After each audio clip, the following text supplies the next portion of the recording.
So, welcome to course on advanced geotechnical engineering module 7 entitled geotechnical physical modeling, and in this module we are actually going to discuss about the centrifuge based physical modeling, mechanics of centrifuge based physical modeling.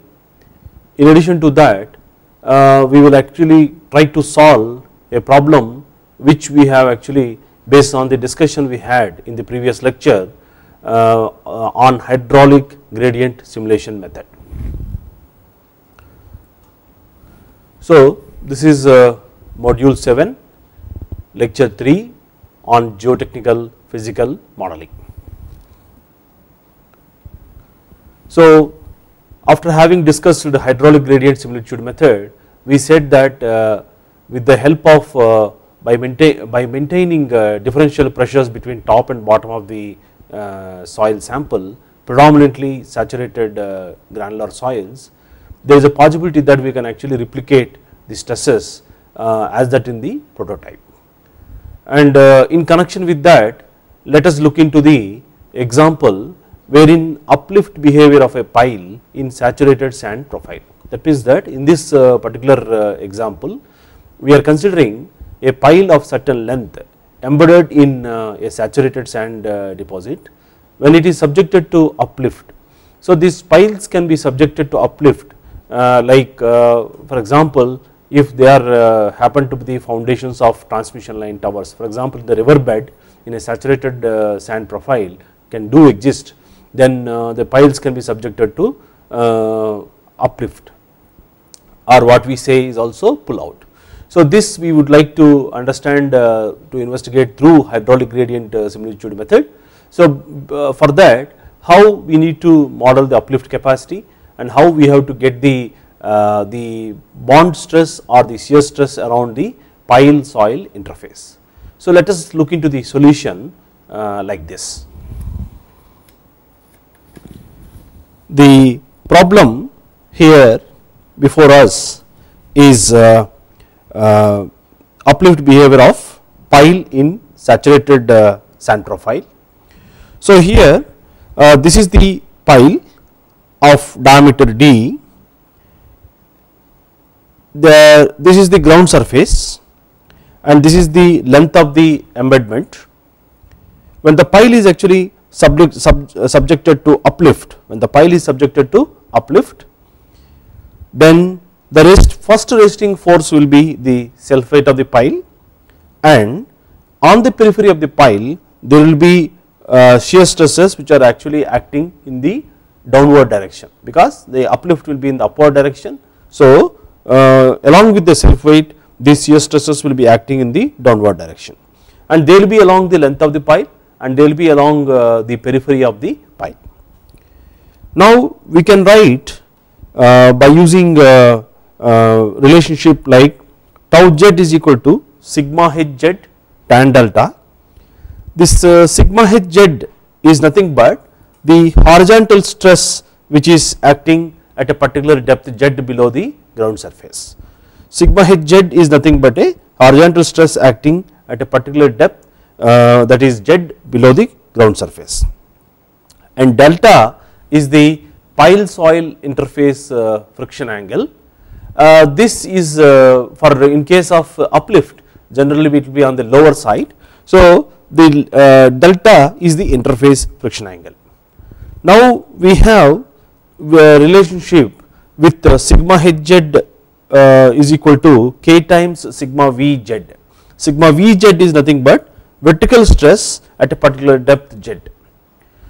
By substituting sigma h z is equal to k times sigma v z, we can actually substitute here that we get tau z is equal to k sigma v z tan delta.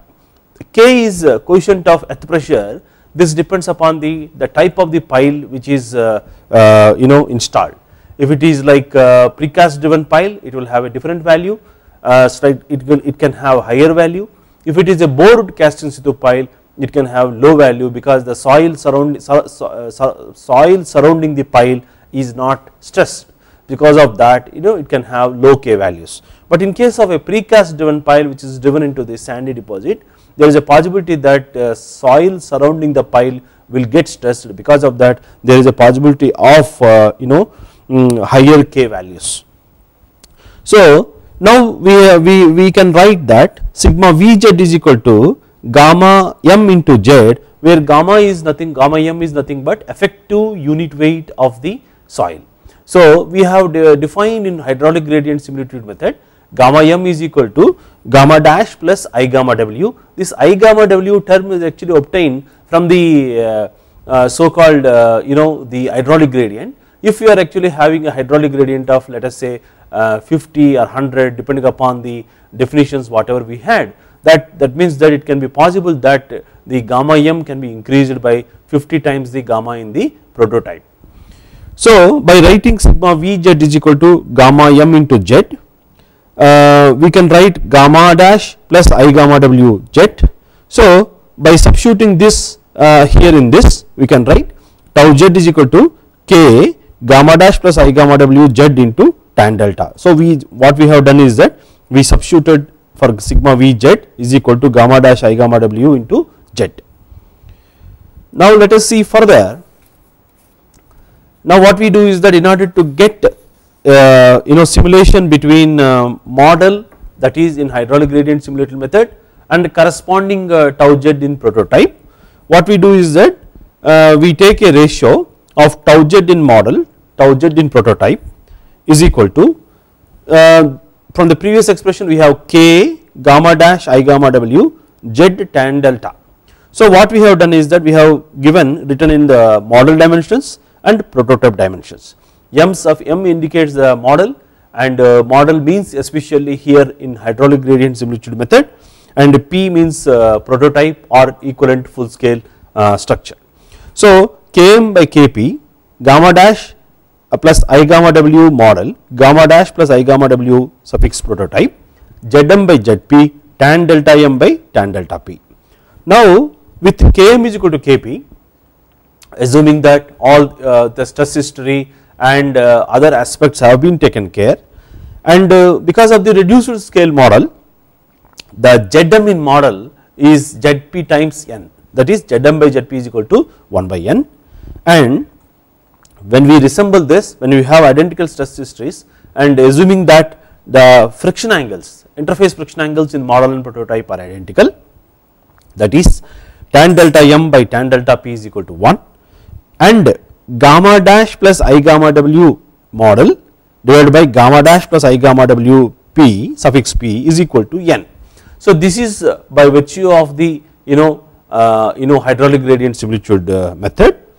By substituting this in this particular expression, what we get is that this is n times, this is 1 by n times, this is 1 and this is 1, with that tau Z in model to tau Z in prototype is equal to 1, tau Z in model by tau Z in prototype is equal to 1. So this indicates that the interface stresses in model and equivalent full scale structure or the pile in saturated sand profile with identical stress histories is found to be identical. Now let us see, after having deduced the scale factor for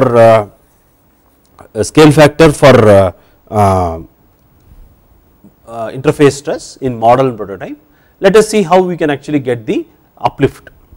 P uplift, that is nothing but the uplift force is nothing but Wp plus pi d. Wp is nothing but the self weight of the pile, pi d 0 to L, that means that this varies from top of the pile to bottom of the pile, tau Z dz.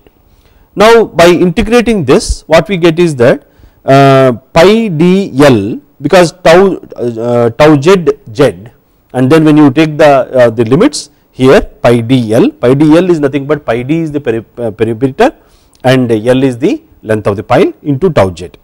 So neglecting here as we said that one of the limitations of hydraulic gradient similitude method is that the self weight of the pile is not enhanced. In the model it will be smaller, but the self weight of the pile is not enhanced.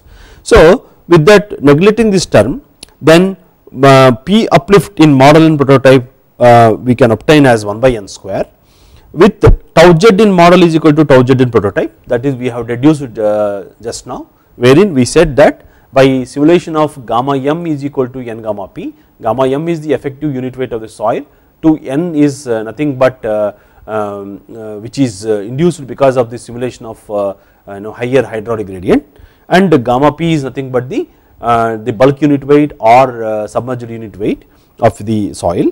Then with tau z in model is equal to tau z in prototype, and dm by dp is equal to lm by ap, lp is equal to 1 by n, and neglecting wp says that p uplift in model and prototype equal to 1 by n square. That means that if you have, let us say, a pile which is actually taking for example 1200 kilonewtons, which is an hypothetical uplift load, but if you are trying to look into, let us say, n is equal to 50, that means that you require about 1200 newtons, that is about 120 kg is sufficient for you to impose that type of higher load. Here what we have deduced is that by using this solution we try to reduce the scale factor for the tau z, which we found that it is identical as that of in the prototype. Then the uplift capacity of a pile in kilonewton is scaled as pi p uplift in model is equal to p uplift in prototype divided by n square. So this is how one need to develop the scaling laws for the different applications of this in the modeling, particularly the modeling which is different from a full scale, that is when you do in a small scale physical modeling 1:n.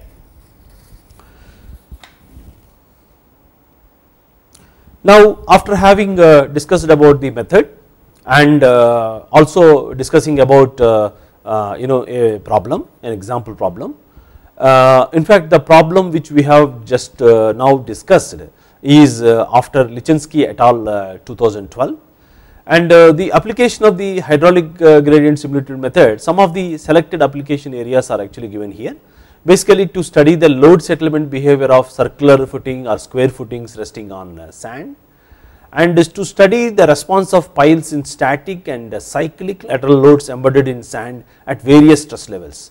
So this is in this particular study by Yan et al, Yan 1990, what they have done is that they have simulated these these different stress levels by increasing the hydraulic gradients and then simulating the values from n is equal to 1, n is equal to 5, 10, 100 up to 100 they have done. So and then also they also studied the static response as well as the cyclic response of these piles, and another application is that which is after Musso and Ferlisi 2009 is to study the collapse of a strip footing on sand or it is a dense sand under vertical eccentric loads. So to study the collapse of a strip footing on dense sand under vertical eccentric loads, and as I told the recent example by this Litinsky et al is on the studying the uplift behavior of a piles embedded in sand. So like any technique we have limitations of the hydraulic gradient simulated method, and these limitations, some of the limitations are listed here, but one need to really understand about or ensure that identical or uniform distribution of hydraulic gradient and sustained holding of these pressures is very important, and it can be, this is base can be used to model only the behavior of saturated sand, and uniform fine sands or uniform silty sands tend to yield more uniform gradients across the soil layers. So if there is some non-uniformity, the ensuring the uniformity in the hydraulic gradients applied is questionable and or may not be consistent. So uniform fine sands or uniformly graded fine sands or uniformly graded silty sands tend to yield more uniform gradients across the soil layers and they are trying to give the more consistent results, and the hydraulic gradient technique was found to be particularly sensitive to the distribution of hydraulic gradient in the soil profile. and more details were actually given by Yan 1990, wherein they have actually discussed about the different issues as far as the with the distribution of hydraulic gradient between the soil profiles are concerned. And this hydraulic gradient method is limited to model with horizontal ground surface only. Mostly the geostatic stress conditions, that is with the horizontal ground surface only, can be done, and it cannot account for the self weight of the foundation materials like footing or pile. Okay. So in case of uplift particularly, it actually matters. As far as the compressive load behavior is concerned, we generally will not consider, but in case of uplift, one of the remedial measures for increasing the uplift capacity of the pile is to increase the size by increasing the self weight of the pile. So except that but some selected limitations whatever has been highlighted here. The hydraulic gradient technique this is presented here is a viable and inexpensive scale modeling approach that may be useful for simulation of variety of geotechnical engineering problems, and without altering the gravity level, one can actually ensure the identical stresses in model and prototype. So in conclusion, what we can say about the hydraulic gradient technique is that is a viable and inexpensive scale modeling technique where identical stresses as that in the model, as that in the prototype, can be simulated in the model, and it is useful for a simulation of a variety of geotechnical engineering problems.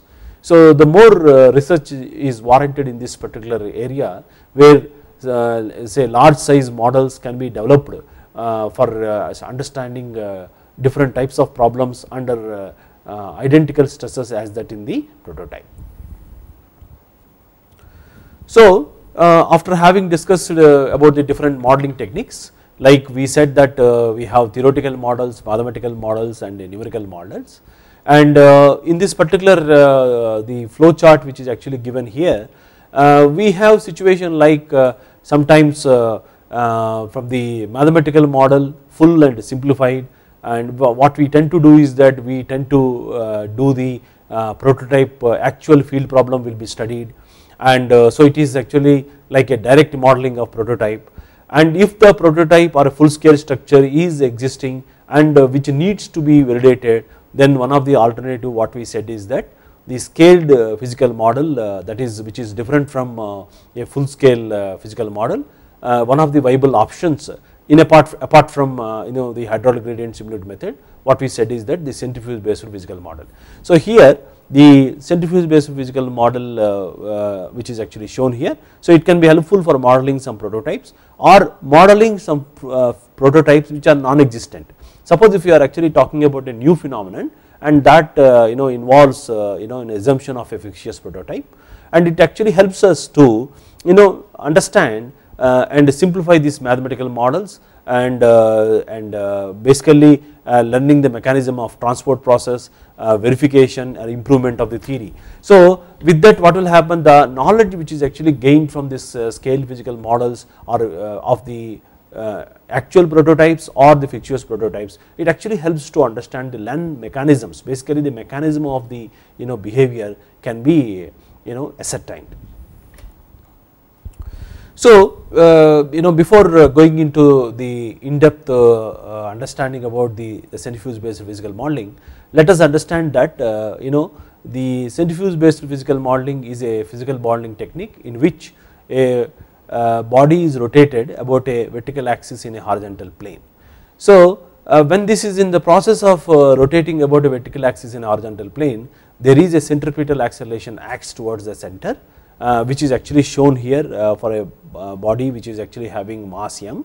A centripetal acceleration acts toward the center, and v is the tangential velocity, and omega is the the angular velocity about a vertical axis. So earlier when investigating this when putting forward this technique, many alternatives like vertical rotating about a vertical axis or rotating about a horizontal axis, these aspects have been studied, but now it is well established that the this is object moving in a steady circular orbit in a horizontal plane about a vertical axis is the point of discussion. So here if a body of mass m, like which you have shown in the previous slide, is rotating at a constant radius r, that is the radius from the center of the shaft to the within the body about an axis with a steady speed v, then in order to keep it in that circular orbit, it must be subjected to a constant radial acceleration, that is v square by r it is equal to r omega square, which is acting towards the center.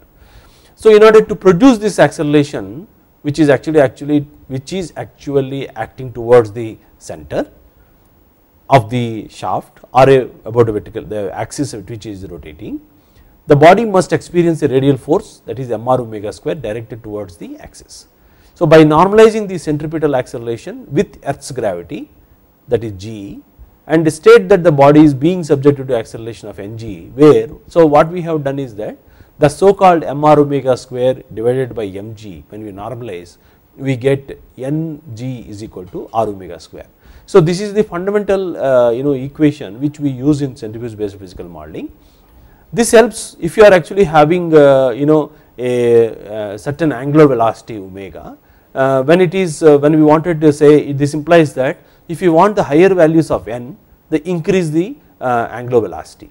So by increasing the angular velocity, there is a possibility that you will be able to get higher values of the n. So it is a relationship which will actually allow us to select a required amount desired angular velocity for modeling let us say n is equal to 10, n is equal to 50, or n is equal to 100, or n is equal to some 500.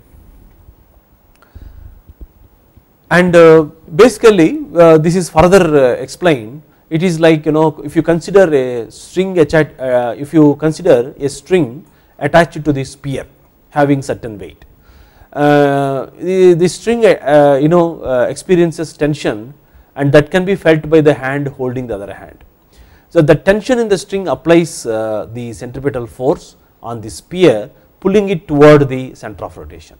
So the tension in the string applies the centripetal force on the sphere, pulling it toward the center of rotation. So this force must be balanced by another force, otherwise the sphere would move towards the center. So otherwise what will happen is that suppose if you are rotating about a certain point and at a certain radius r, and it is subjected to a force of mr omega square, central the centripetal force. So the force must be balanced by another force, otherwise what will happen is that the sphere would move towards the center. So this is can be explained by means of a frictional or inertial force that acts on the sphere radially outward. So the force must be balanced by another force, otherwise the sphere would move towards the center. So this is according to Madabushi 2014. So this is actually explained that the force must be balanced by another force, so otherwise the sphere would move toward the center. This can be explained by means of a that initial force that acts on the sphere radially towards. So that is how the so called the centrifugal acceleration what we actually get from this Newton's third law, and we actually utilize that in the centrifuge based physical modeling. By Newton's third law, the centrifugal force and the centripetal force must be equal and opposite. The centrifugal force causes a centrifugal acceleration that acts radially outward. In the simple example of the car going around a corner, we can say that the tires of the car will exert centrifugal forces on the road acting radially outward. So the centrifugal forces are exploited in a wide variety of engineering devices such as centrifugal pumps and centrifugal clutches. So this is an extension which we actually used in geotechnical based centrifuge modeling. So before going into that, let us consider from the mechanics point of view, rotation of a rigid body about a vertical axis. Here what we see is a vertical axis which is AA dash, and this is the horizontal plane about which the P is rotating about a vertical axis in a horizontal plane. and at point P consider a rigid body which rotates about a vertical axis a dash, and this is in x direction, this is in y direction, this is in z direction, and this is the angular velocity. So, omega is equal to theta dot k, and this is in j vector and this is in x I vector, and as point P and this vertical axis in this plane, that angle subtended is pi, and when it moves from this place to this place, this angle which is subtended by the moving particle P or body is theta. Now, when you consider the rigid body which rotates about a fixed axis a dash, and let B be the projection of P on a, that means that B be the projection of P on a dash, what we can write is that Pb is equal to r sin phi. R is the position vector, that is OP is the position vector.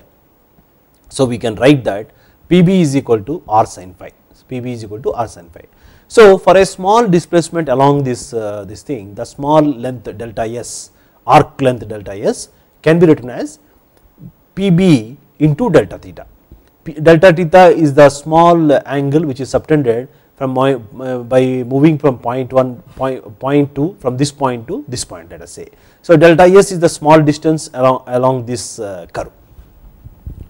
So, with that what we can actually get is that delta s is equal to Pb into delta theta, where V is equal to ds by dt is equal to r delta theta by delta t into sin phi. What we have done is that we have divided delta s is equal to Pb into delta theta by both sides by delta t, and when delta t tends to 0, we can write V is equal to ds by dt is equal to r, that is Pb, and delta theta by delta t into sin phi. So, this is the scalar product of a vector which is acting perpendicular to the plane of axis a dash and OP. That means that this triangular, if you take a plane, and from into that plane this vector tangential velocity is acting in this direction.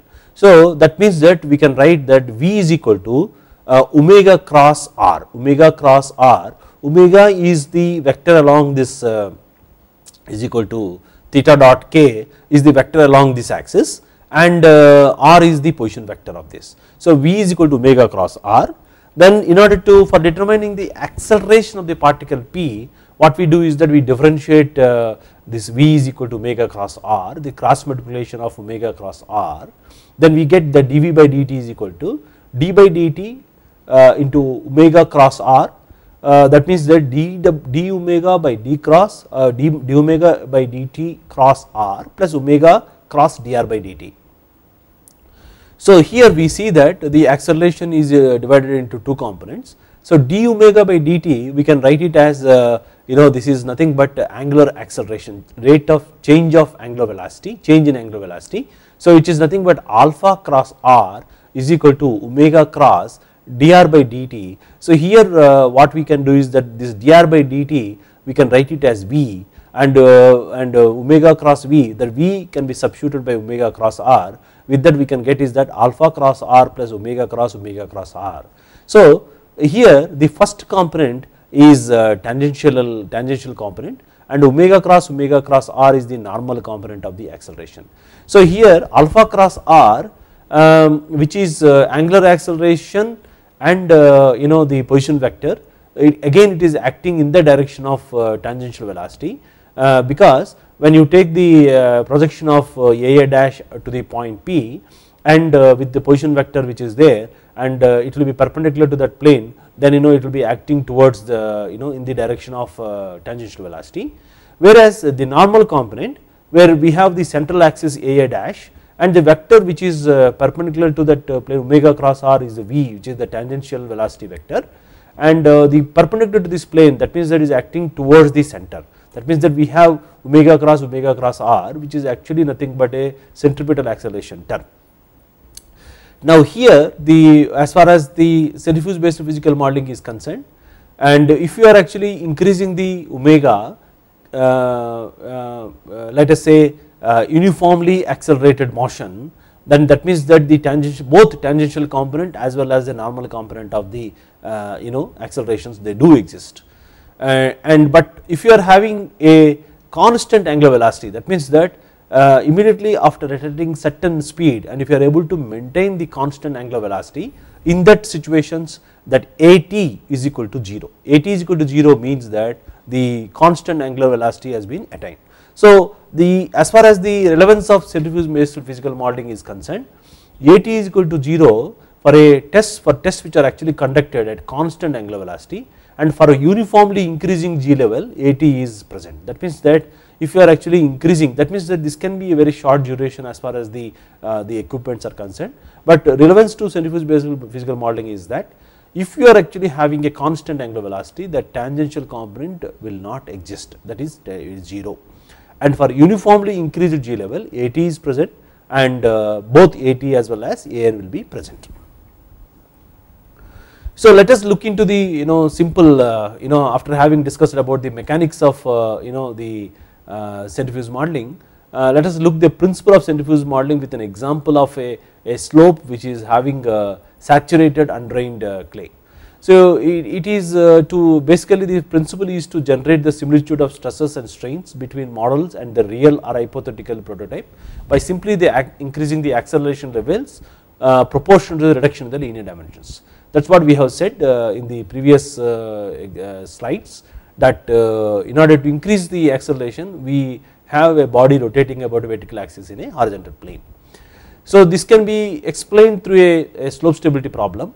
Let us assume that we are having a stability of a slope which actually is found to have the factor of safety of a slope found to have dependence on let us say a slope inclination as well as has theta as well as the undrained coefficient as well as gamma, and if it is having certain depth below the toe, then d and height of the slope. So when we do the dimension analysis and when we apply the Taylor's theory, like factor of safety is found to function of theta, cu by gamma h and d by h. And for slopes which are actually having inclinations more than 53 degrees, what we say is that the factors, the slope failure only tend to occur. In that case the factor of safety is found to depend only on the theta and cu by gamma h term. So we said that for simulation of similarity, for ensuring similarity in model and prototype, that means that to have identical factor of safety in model and prototype, what we said is that theta in model to be equivalent to theta in prototype. So that can be achieved by somehow by means of ensuring the identical configuration of the slope, but cu by gamma h to be in model and prototype, that means that gamma, which is nothing but the rho s times g, rho s is nothing but the mass density of the soil. So at failure a factor of safety is equal to 1, what we can write from the Taylor stability number is that ns is equal to cu by gamma sh, where cu by rho s gh.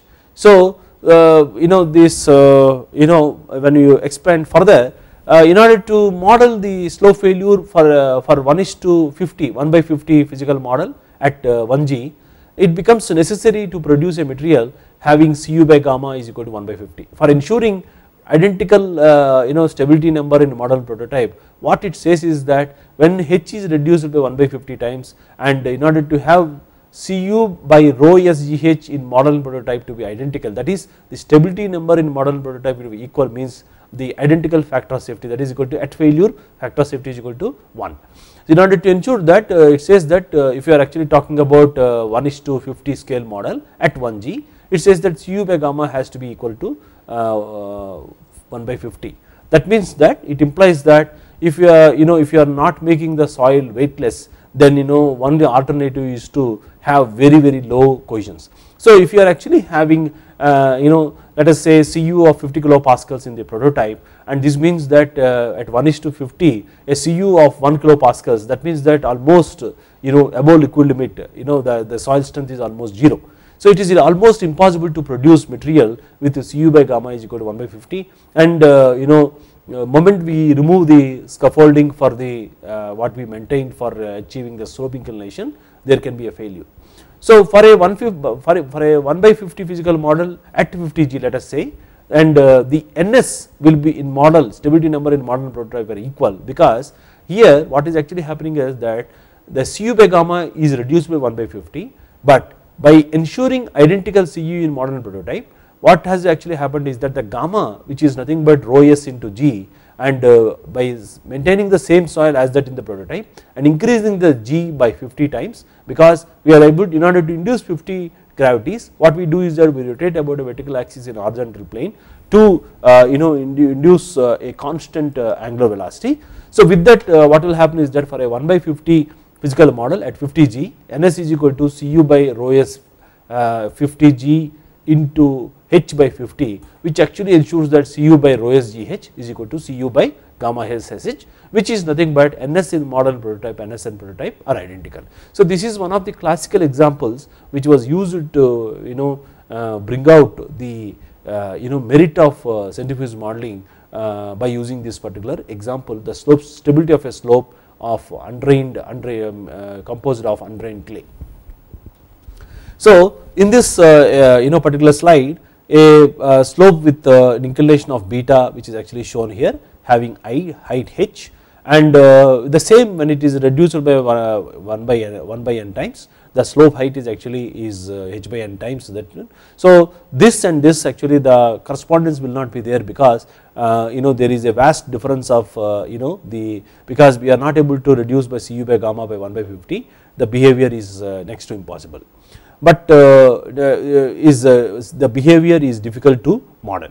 But here in contrary to this, if you see the contrary to 1G model, what you can see is that by rotating a model about a vertical axis in a horizontal plane, so what you are seeing is the plan view of the model rotating about a vertical axis. So here the model is reduced by 1 by n times, but because of the increased centripetal forces acting towards this, by using Newton third law motion, what we said that frictional or inertial forces acting towards the model, that is we take it as n is equal to ng is equal to Ru omega square.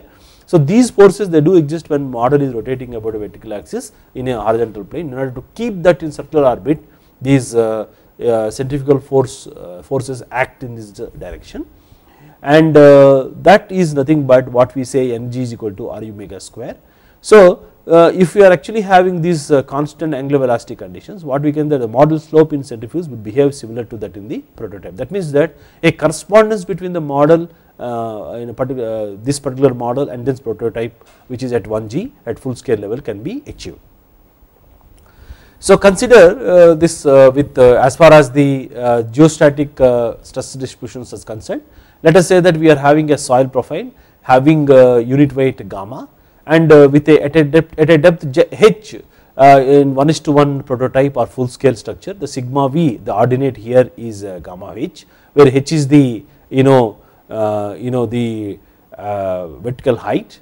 And for similar situations for same soil having gamma with the 1:n 1G model, where the stress is nothing but sigma v is equal to gamma into h by n. So here what we have is that very low stress compared to the stress which is actually existing in the prototype.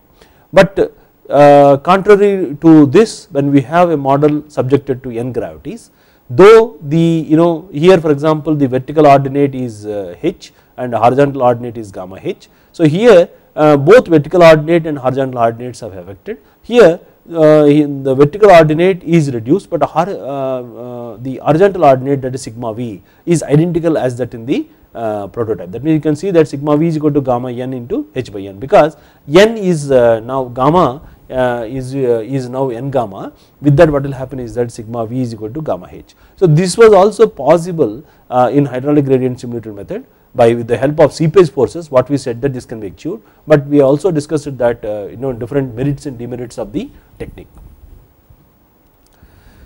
So further we will try to explain the importance of the simulation of the stresses. So consider a shear stress shear strain behavior for loose and dense sandy soils. Let us say that we have got this relationship by testing a loose and dense sandy soils in a direct shear box. So this is the shear stress and this is the shear strain, and this is for a dense sand and this is for the loose sand. you can see that there is a hardening and then the softening behavior, and here the continued hardening actually, and then there will be peak will not be exhibited here. Now when we have got the model at small stresses and strains, you can see that the stresses are very low, because in the previous slide we said that the sigma V in model is equal to sigma Vp by n. So what you can see is that the soil initially the stiffness is very high, and the stresses are very low, and but similarly when you look into this full scale structure behavior at large stresses, you can see that the stiffness is low as well as the stresses are high. So here this, when the soil is, we can look into it, is highly nonlinear and plastic, and full scale structure behavior at large stresses when large strains are mobilized. So creation of full scale stresses and strains in small scale physical models are very important, and particularly when you wanted to model to capture the response of a particular full scale structure having embedded in certain type of soils, it is very important to capture the the identical stress strain behavior of a soil in the model as that in the prototype. So consider let us say in the centrifuge modeling, let us see that you consider a model rotating about a vertical axis. What we are seeing is the center of the shaft, the model rotating about a vertical axis with a constant angular velocity. This is the top view. Now we consider a small element dr having the thickness along the radial direction, and this force acting on the area A, the area perpendicular to the plane of this figure is A, and the force acting on this is F1 and F2, and F2 is more than F1 because the stress increases as we go down. So the stress increase must provide the force necessary to generate the centrifugal acceleration. So F2 minus F1, that is a small df, is equal to, we can write it as dm into acceleration, that is AR, with reference to R from the center of the shaft, measured from the center of the shaft to the center of the element. Further what we can write is that we can write dm as rho into dV, where rho is the mass density of soil which we have used in that particular example. So where dV we can write it as dz into A, that means that volume, a small volume of that element having thickness dz and area A. Then we can write the stress as d sigma V is equal to dz by dF by A, where by substituting for dF is equal to rho dz A by A into AR. So by using AR is equal to ng, that means that when the model is rotating about a vertical axis, the n times gravity is when it is actually exerted. So what we can say that sigma V is equal to, when you integrate from 0 to z by n, rho into ng dz, when we integrate from 0 to z by n, what we get is that rho gz.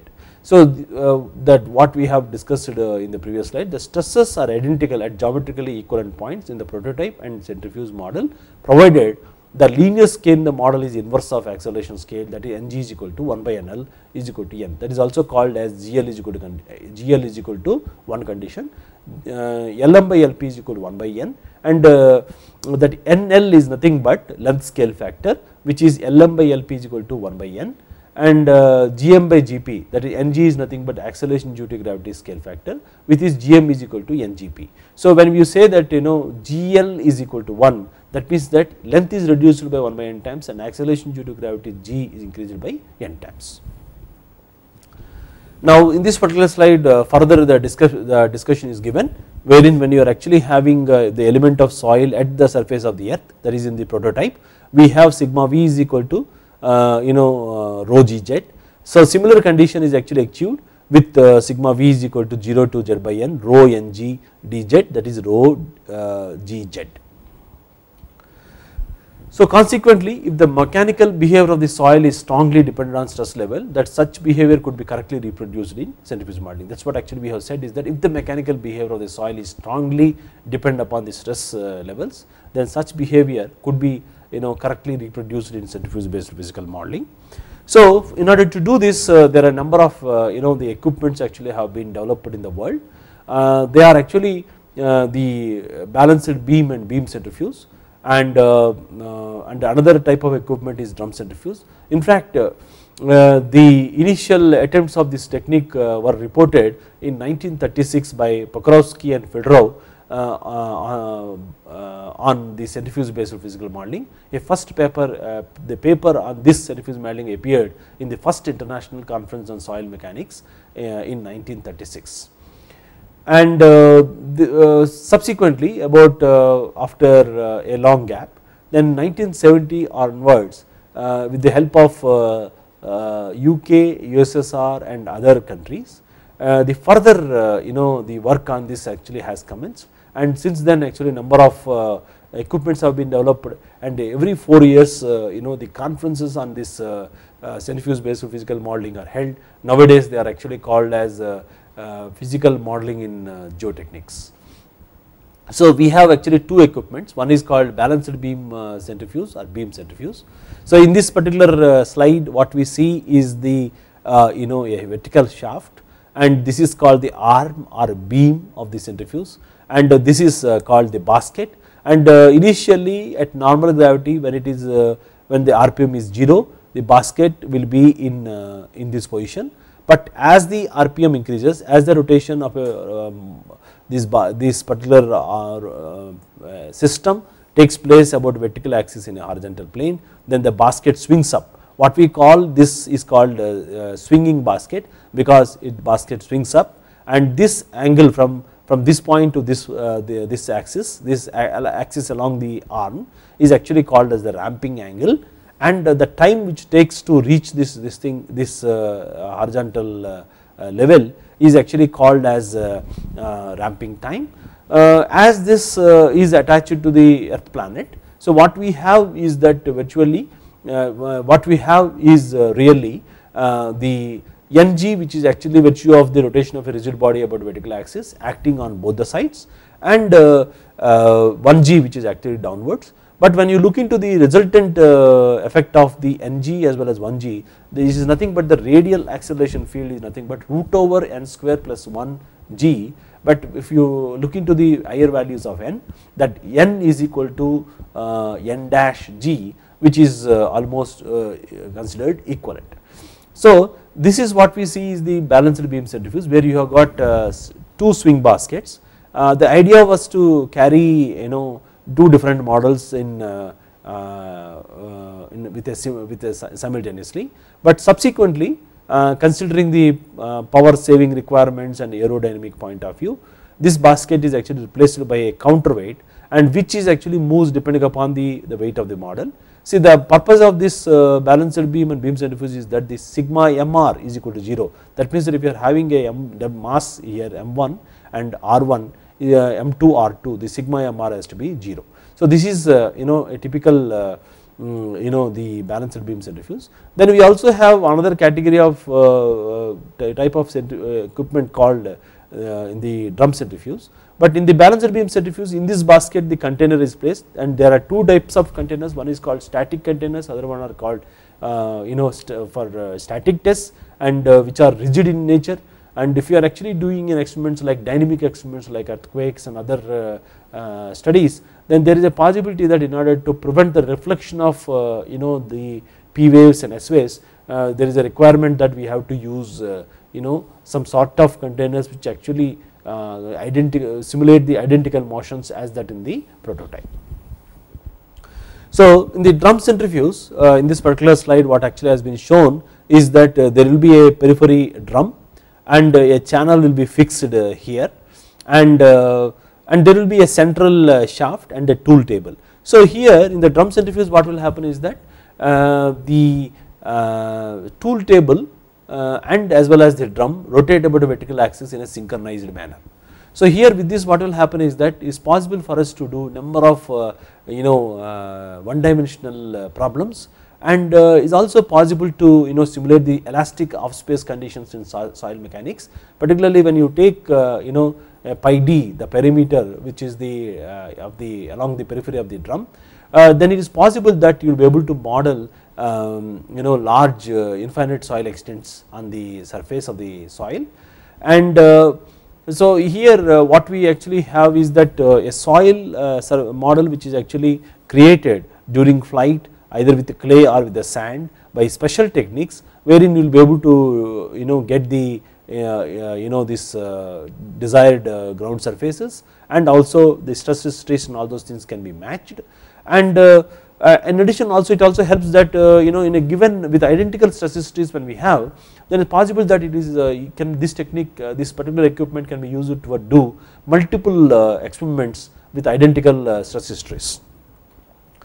So the vertical stress in the radial acceleration field can be obtained now. It is basically nothing but consider once again the rotation of a rigid body about a vertical axis, where z is the depth from the top surface.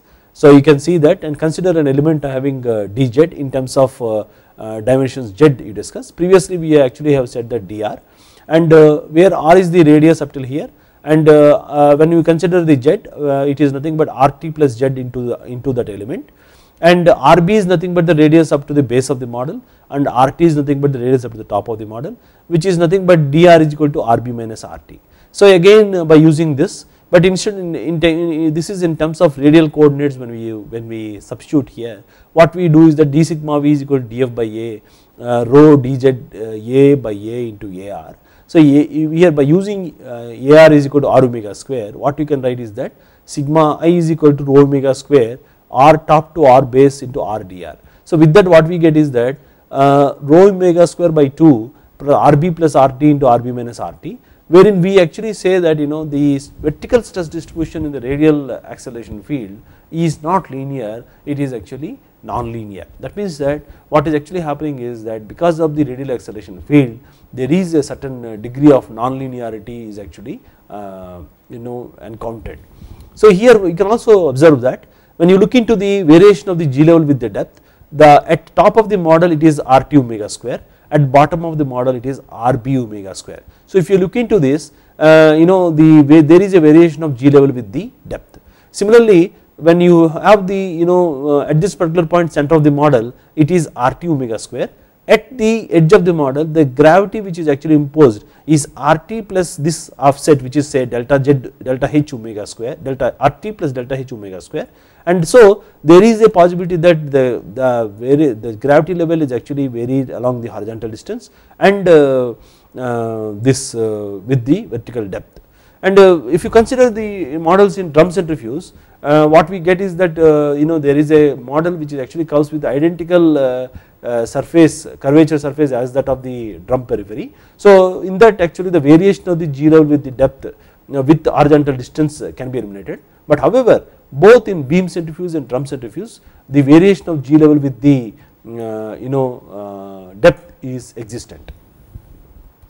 So further when you look into this vertical stress in the radial acceleration field, if you look into this even from with reference to in terms of z coordinates also, the sigma v is equal to 0 to z into rho omega square rt plus z into dz. So this expression also indicate that the non-linear variation of the vertical stress results due to the model rotating about a radial acceleration field.